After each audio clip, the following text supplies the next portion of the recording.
tidak lupa doa untuk kalian, semoga selalu diberikan kesehatan dan juga kecerdasan dan semakin bersemangat dalam belajar ya. Hari ini yang akan kita bahas yaitu materinya tentang tema, masih di tema 6. Kita akan mempelajari jenis-jenis kalimat ya, jenis-jenis kalimat berdasarkan isi atau fungsinya ya. Jenis kalimat berdasarkan isi atau fungsinya. Nah, di situ ada dibedakan menjadi 3 macam ya, dibedakan menjadi 3 macam. Kalimat apa saja ya jenisnya? Jika dilihat dari jenis atau jenis kalimat, jika dilihat berdasarkan isi dan fungsinya, itu dibedakan menjadi 3 macam. Nah, apa saja? Yuk kita lihat, kita pelajari bersama ya. Ya, yang pertama yaitu adalah kalimat perintah. Nah, apa sih kalimat perintah itu? Nah, kalimat perintah adalah kalimat yang bertujuan memberikan perintah kepada orang lain untuk melakukan sesuatu. Nah, jadi ketika kalian ingin orang lain melakukan sesuatu seperti yang kamu inginkan, maka menggunakan kalimatnya yaitu kalimat perintah. Nah, di sini kalimat perintah biasanya diakhiri dengan tanda seru. Jadi kalimat perintah tersebut jika ditulis penulisannya itu di akhir kalimatnya menggunakan tanda seru. Nah, tanda serunya bagaimana? Nah, seperti di situ ya. Di situ tanda serunya yaitu kayak pentung di situ ya, kayak huruf I namun titiknya di bawah. Nah, contohnya sekarang contoh dari kalimat perintah yaitu yang pertama misalkan seperti ini.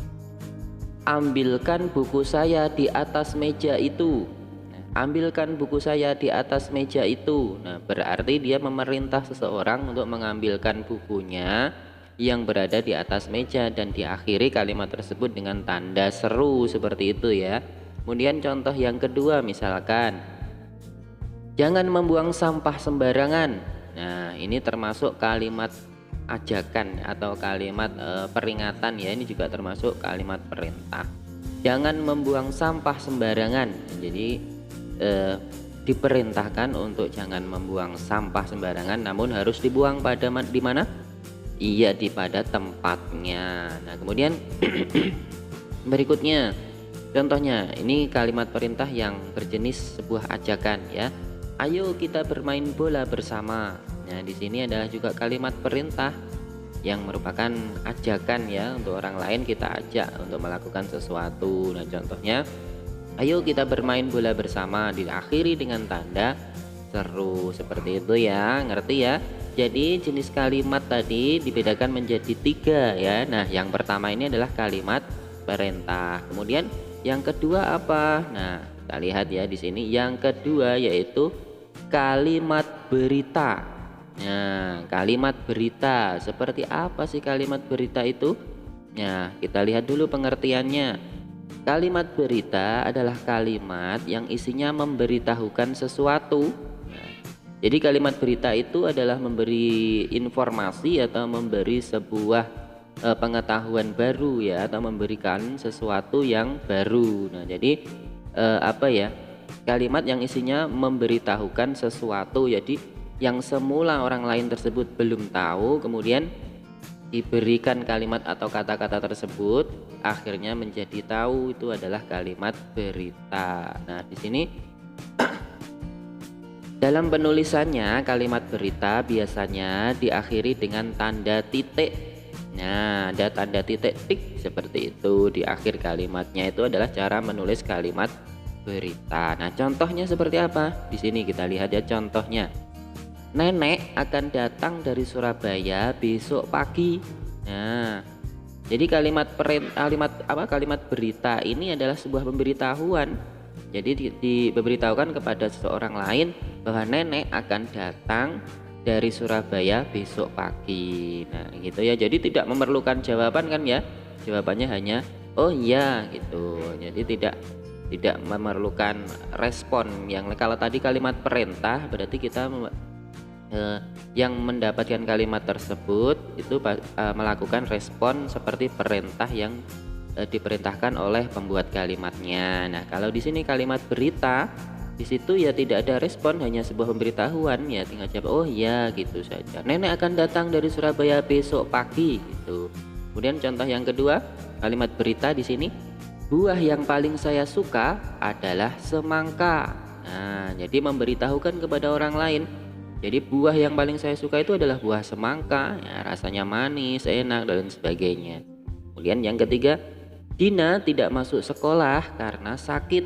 Nah, jadi juga kalimat berita memberitakan kepada gurunya, misalkan minta surat memberikan surat izin kepada gurunya. Jadi Dina tidak masuk sekolah karena sakit. Ya, jadi memberitakan Dina bahwa tidak bisa sekolah karena sakit. Yang kedua tadi ya kalimat berita ya di situ. Nah, kemudian yang berikutnya sekarang ada kalimat tanya. Nah, kalimat tanya ya. Mohon maaf tadi ini tulisannya satu terus ya. Sebenarnya ini tadi 3 1 2. Yang pertama tadi kalimat perintah, yang kedua kalimat berita, yang ketiga kalimat tanya. Ini namun salah ketik jadi satu terus, nggak apa-apa ya. Jadi yang nomor 3 di kalimat tanya. Nah, apa sih kalimat tanya tersebut? Kita lihat pengertiannya di sini. Kalimat tanya adalah kalimat yang bertujuan untuk memperoleh suatu informasi atau reaksi jawaban yang diharapkan. Jadi kalimat tanya ini adalah untuk memperoleh suatu informasi. Nah, kita harus membuat kalimat tanya tersebut untuk mendapatkan jawaban dari sesuatu yang semula belum kita tahu. Maka kita buat kalimat tanya atau pertanyaan, kemudian nanti akan direspon oleh orang lain sehingga kita menjadi tahu atau menjadi mengerti. Itu kalimat tanya dibuat untuk bertanya. Nah, seperti apa kalimat tanya? Dalam penulisannya biasanya diakhiri dengan tanda tanya. Nah, tanda tanya seperti apa? Nah, di situ kayak apa ya? Kayak arit di situ ya, kayak arit ya di situ kalau kayak melengkur terus bawahnya dikasih titik. Di situ adalah tanda tanya. Kemudian sekarang contohnya kalimat tanya seperti apa di sini? Mengapa Dina tidak masuk sekolah? Nah, di sini juga kalimat tanya ditandai dengan apa? Tanda tanya di paling belakang di akhir kalimatnya dengan ada tanda tanya. Dan yang depan itu diawali dengan kata tanya. Yang mana kata tanyanya yaitu mengapa di situ ya. Mengapa? Mengapa itu merupakan kata tanya. Mengapa Dina tidak masuk sekolah? Nah, jadi bertanya kenapa Dina tidak masuk sekolah, alasannya apa. Nah, kemudian contoh yang kedua di sini, kapan sekolah akan masuk kembali? Nah, perlu diperhatikan bahwa untuk membaca sebuah kalimat tanya itu nadanya harus menurun. Ya, seperti ini ya. Kapan sekolah akan masuk kembali? Nah, mengapa Dina tidak masuk sekolah? Nah, jadi intonasinya di akhir kalimat tersebut menurun ya. Diakhiri dengan tanda tanya, jangan lupa. Kemudian yang berikutnya contohnya, di mana rumahmu? Nah, intonasinya menurun, diakhiri dengan tanda tanya tersebut kalimatnya dan diawali dengan kata tanya. Nah, di situ kalimat yang pertama kata tanyanya mengapa, yang kedua itu kapan, yang ketiga itu contoh yang ketiga itu di mana, itu adalah kata tanya ya. Nah, kemudian berikut ini kita akan belajar yaitu membuat atau menyusun sebuah kata-kata menjadi sebuah kalimat. Jadi kalimat yang masih acak-acakan. Nah tadi ya saya ulangi lagi ini. Ada 3 jenis kalimat tadi ya yang kita bahas. Ada 3 jenis kalimat. Yang pertama adalah kalimat perintah. Ini adalah dari rangkuman dari yang kita bahas tadi ya. Ada 3 jenis kalimat. Yang pertama kalimat perintah ditandai dengan tanda seru, seperti itu tandanya ya. Yang kedua adalah kalimat berita. Kalimat berita ditandai dengan tanda tanya, tanda titik ya. Kalimat berita ditandai dengan tanda titik. Seperti apa tanda titik? Nah, seperti itu, hanya tik bundar kecil ya. Kemudian yang ketiga yaitu kalimat tanya. Nah, di situ kalimat tanya yang tadi intonasinya menurun. Cara membacanya diawali dengan kata tanya dan diakhiri dengan tanda tanya. Seperti apa tanda tanyanya? Nah, seperti itu. ya. Kemudian berikut ini adalah kita contoh latihannya ya. Contoh latihannya yang pertama di sini. Nah, misalkan ada sebuah kalimat yang masih acak-acakan belum tersusun di sini ya. Kalimatnya masih dibolak-balik. Nah, di sini kalian tugasnya adalah nanti menyusun kalimat ini, menyusun kata-kata ini menjadi sebuah kalimat yang bisa dipahami, yang bisa dimengerti gitu ya. Di sini ada susunan kata-kata yaitu ambilkan, tolong, itu, sepatu, kemudian tanda seru ya. Ambilkan, tolong, itu, sepatu, kemudian ada tanda seru. Nah, kalau ada tanda seru berarti dia nanti menunjukkan kalimat apa? Ya, kalimat perintah pasti ya, kalimat perintah. Nah, di sini masih acak-acakan belum bisa dipahami. Ambilkan, tolong, itu, sepatu. Nah, apa maksudnya ya? Masih acak-acakan. Nah, ini disusun menjadi kalimat yang bisa dimengerti, menjadi kalimat yang bisa dipahami. Nah, jadi seperti ini.